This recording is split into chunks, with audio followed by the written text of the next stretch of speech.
وقالوا الحمد لله الذي أذهب عنا الحزن إن ربنا لغفور شكور الذي أحلنا دار المقامة من فضله لا يمسنا فيها نصب ولا يمسنا فيها لغوب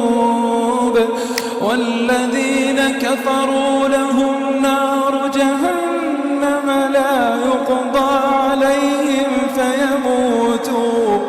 ولا يخفف عنهم من عذابها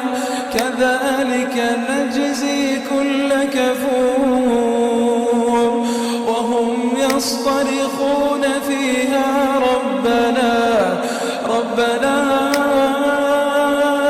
أخرجنا نعمل صالحا ربنا